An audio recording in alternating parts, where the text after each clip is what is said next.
Okay, so I am going to start the background. I'm going to start up at the top because I like to start at the top and work my way down so I don't smudge my artwork. And the first two colors I'm going to start with are going to be Faber-Castell Polychromos, Chrome Oxide Green and Black. Oh, can you see them right there? There we go. The first thing I'm going to do is I'm just going to kind of lightly bring in where these darker areas are. This is a very odd piece of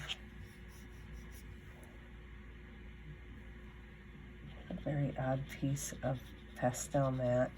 It's not very bumpy at all. So I'm just going to bring in, kind of go in.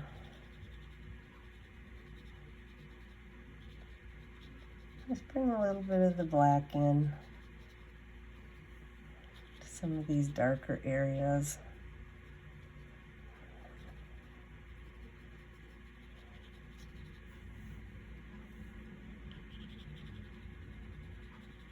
You want to use a really light touch with your pencils so that you can blend other colors in. And I know it looks a little scribbly right now, but once you start adding more colors, more layers, boy, this piece just does not even feel like pastel matte.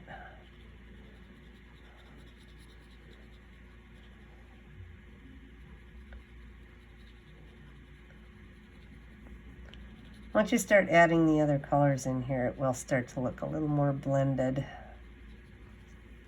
or blurry. But for now, I'm just going to lightly put in some black.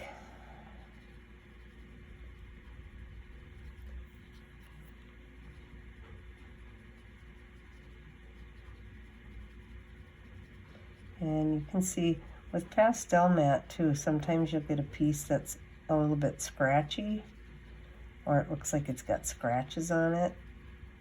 That's why I said before with the pastel matte, you got to be really careful because you won't see those scratches in it until you start using it. That's the only bad thing about pastel matte, is that you can't see it, especially on the white pieces.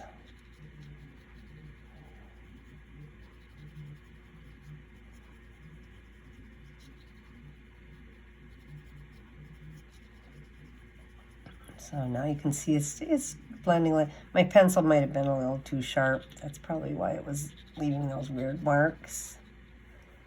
And just kind of bring it in.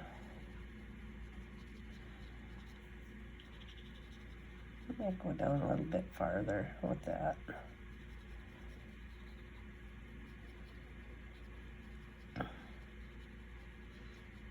So it kind of looks like it's a little bit at an angle there.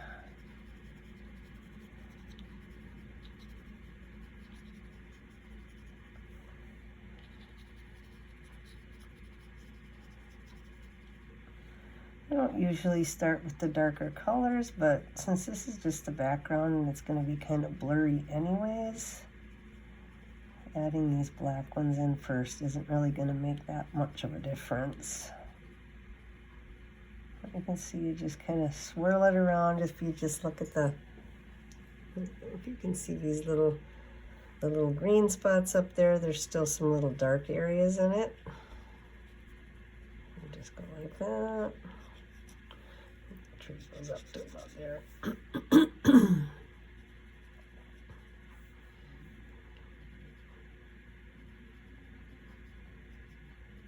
And the same thing on the other side.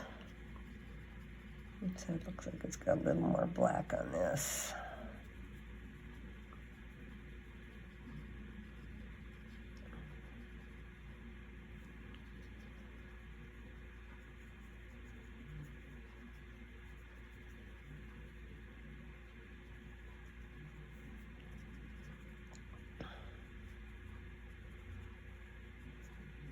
And so you just want to use a light touch with this. You never want to press too hard on the pastel matte. I know it looks really rough, but the thing about pastel matte is if you keep a light touch, you can add lots and lots of layers to it. Which is what you're going to want, because every color that you use has different colors in it. So you're going to want to be able to add more colors as you go. Even this black has got some like greens in it even. And it doesn't have to be exactly like the picture. You don't have to be leaf for leaf, I guess is a good way to put it. You can just kind of blend it around, blend it together.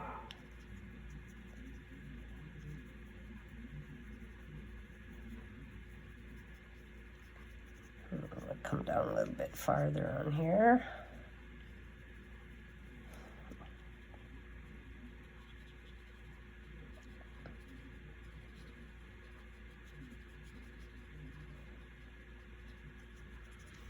Okay, and then I'm going to switch to my chrome oxide green. It might be a little too sharp, but I'll just use a real light touch. So I'm just going to come in over the black with this green.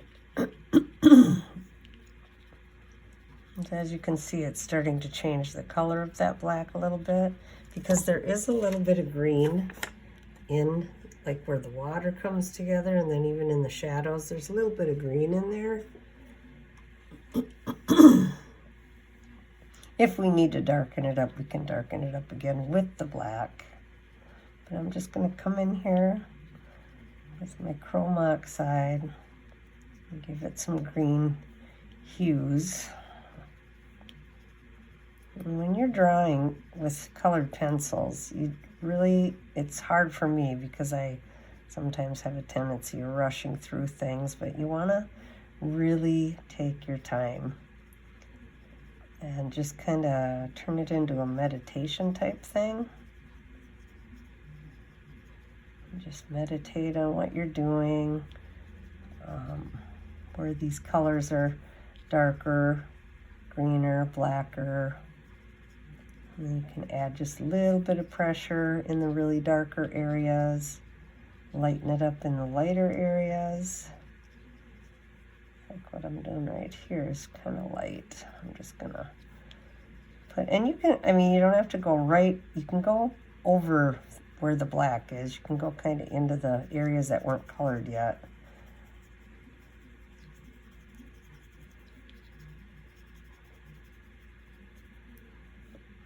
Because like down here, you can see the water is green. It's got some green spots in it.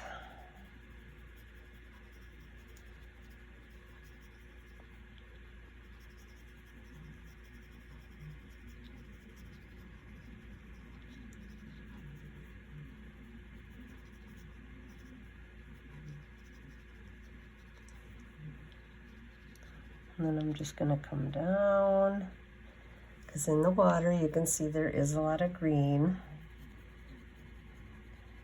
Even though water reflects blue because of the sky, it still reflects because the trees are probably up in that reflection. We just can't see them in the picture.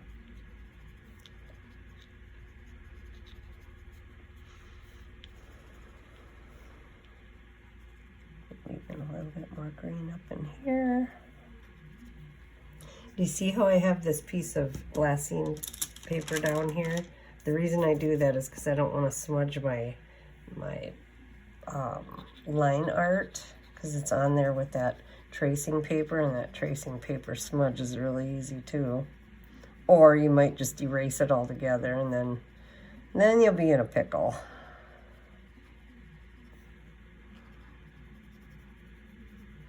Here I'm going over the black. It's quite dark in this corner.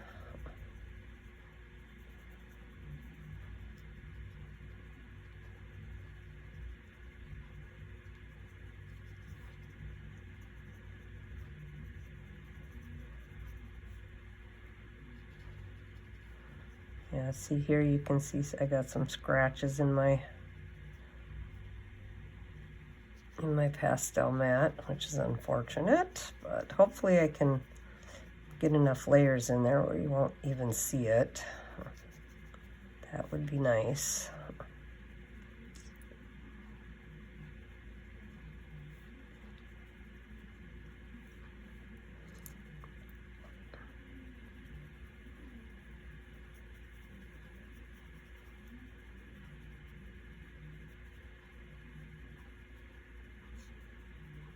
And see, I'm not turning my pencil, and I'm not taking it off the paper either. I'm just kind of spinning it around.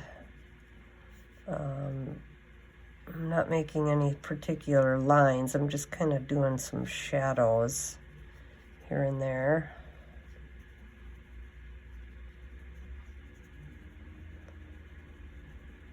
And just remember to always just use a really light touch.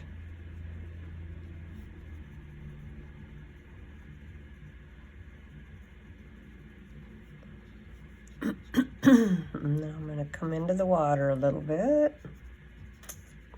This almost looks a little more on the blue side, but I'm going to add some of this green in there anyways, just in case. But that does look a little more blue-greeny to me.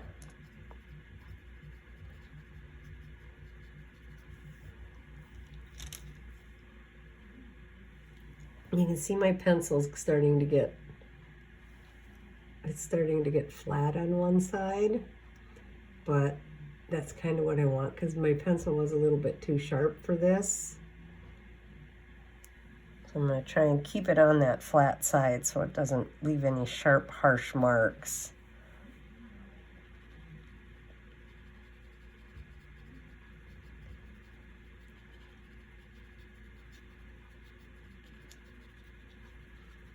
So I'm just wiggle it around for those little ripples in the water.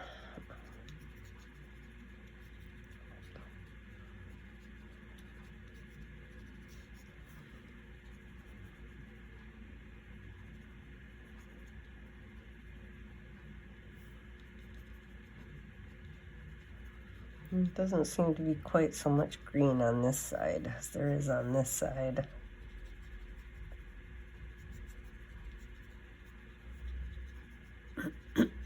Which it really doesn't matter anyways, because you can put that blue right over the top of it. This just kind of gives you a little bit of a base.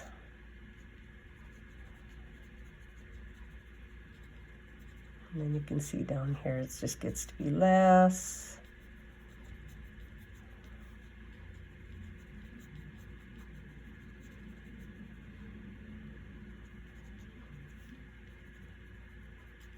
I'm just filling it in, giving it some green areas.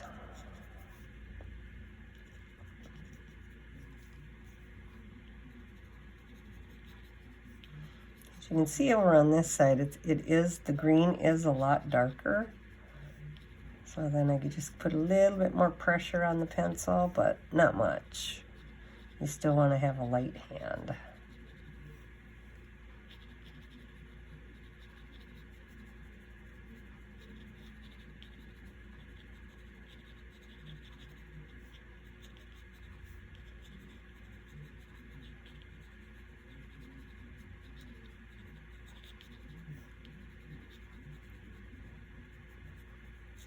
I know it looks pretty rough now, but once you start getting all the colors in there, it's going to look a lot better.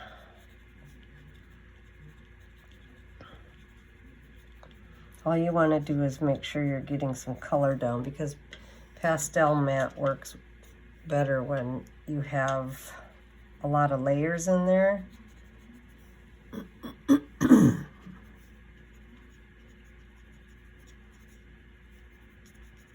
I think that's about as far down as I'm going to go. I'm going to go, oops. I'm going to go over on this side. Went back to the black.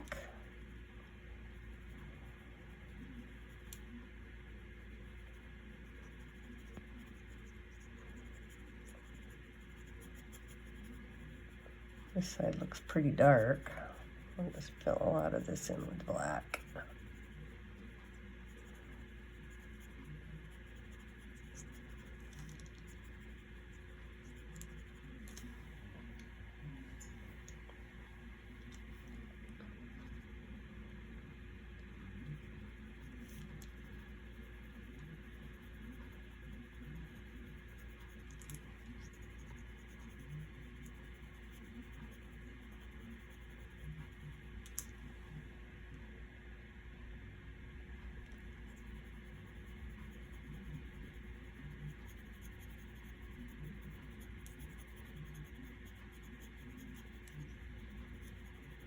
You don't have to worry about it looking too neat around the edges because you're going to be matting this anyways, matting your work, as long as you get it somewhat even across the top.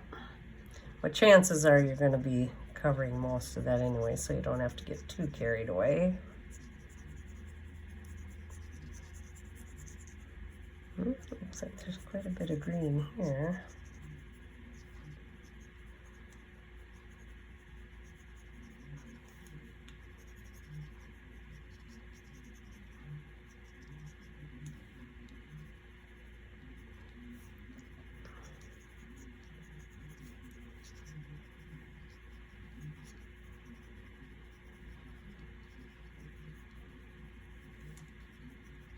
So you can kind of see the way the direction that the water is going to. You want to make sure that you've got it in the same flow direction as the water. You can tell the water's flowing this way. So that's kind of the way you want your, I mean, you don't want it to be too angled.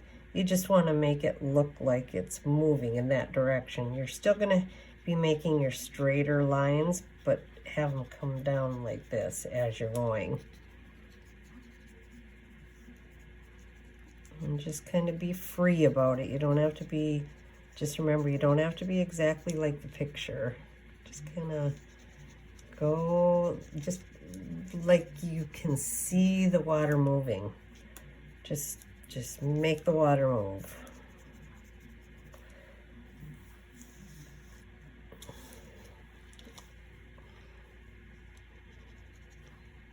A little bit farther down.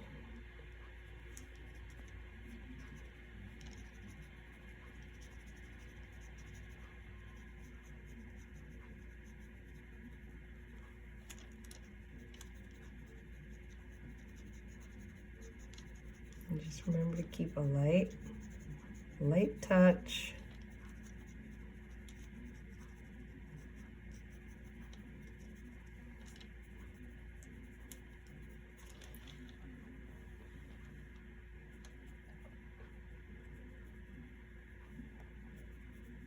Maybe down in here a little bit.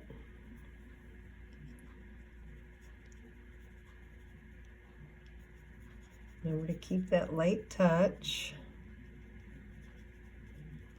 That way too, if you do make any kind of mistakes, you'll be able to fix them by removing the color with the rubber, with the putty eraser. Those putty erasers work really good on pastel mat. I'll show you an example. The nice thing about these is you can also highlight or lift off. So if you, let's say you wanted it lighter over here, you could just push down and see how it takes it right off. Just takes the color right off. So if you make a mistake when you're at this stage, it's not detrimental to your portrait because you can probably fix it. It's an easy fix. I think I'm just going to come all the way down here too. Now you notice down here there's less of that green. It starts to get lighter. So I'm just going to use an even lighter touch down here.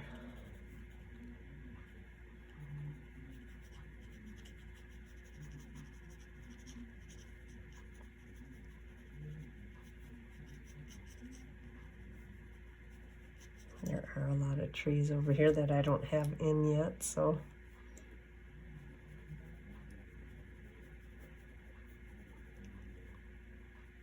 think I'll just add just a little bit of green in here.